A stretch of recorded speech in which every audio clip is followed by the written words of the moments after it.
আসসালামু আলাইকুম বন্ধুরা, সবাইকে সিস্টার্স কিচেনে স্বাগতম। আবারও একটি নতুন ভিডিও নিয়ে আপনাদের মাঝে চলে এসেছি।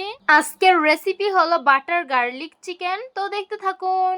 প্রথমে এখানে চিকেন নিয়েছি, এখন চিকেন ম্যারিনেট করে নিব। 1 চামচ লবণ দিয়ে দিব, 1 চামচ গোলমরিচের গুঁড়ো দিয়ে দিব, 1 চামচ কর্নফ্লাওয়ার দিয়ে সুন্দর করে ম্যারিনেট করে নিতে হবে। তারপর একটা নন স্টিকের প্যানে সয়াবিন তেল দিয়ে দিব।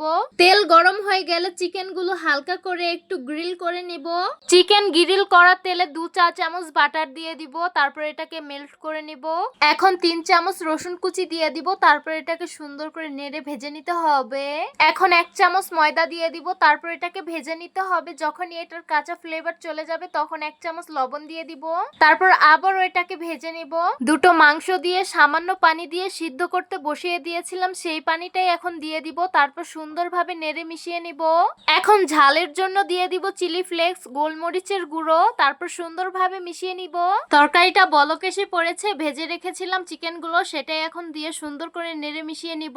আর এই চিকেন গার্লিকটা কিন্তু হতে বেশি সময় লাগে না, আপনারা দেখতেই পারছেন। আমরা কিন্তু আপনাদের খুবই সিম্পল ভাবে রেসিপি দেওয়ার চেষ্টা করি, যাতে এটা আপনারাও বাসায় ট্রাই করতে পারেন। বাই দ্য ওয়ে, আমাদের মাটির চুলার রান্না আপনাদের কাছে কেমন লাগে অবশ্যই কমেন্ট করে জানাবেন। এই তো আমাদের চিকেন গার্লিক হয়ে গেছে, এখন নামিয়ে পরিবেশন করে নিব। এই তো গরম গরম বাটার গার্লিক চিকেন পরিবেশন করে নিলাম। দেখতে খুবই লোভনীয় লাগছে আর খেতে কিন্তু খুবই সুস্বাদু হয়েছে। তো আশা করছি আজকের ভিডিওটা আপনাদের কাছে অনেক অনেক বেশি ভালো লাগবে। ভালো লেগে থাকলে আমাদের ইউটিউব চ্যানেলটি সাবস্ক্রাইব করবেন, আর যারা আমার ফেসবুক পেজ থেকে দেখছেন পেজটিকে ফলো করবেন। সবাই ভালো থাকবেন, সুস্থ থাকবেন, আর সিস্টার্স কিচেনের সাথেই থাকবেন। আবারও কথা হবে কোনো নতুন ভিডিওতে। তাহলে আজকে এই পর্যন্তই। আল্লাহ হাফিজ।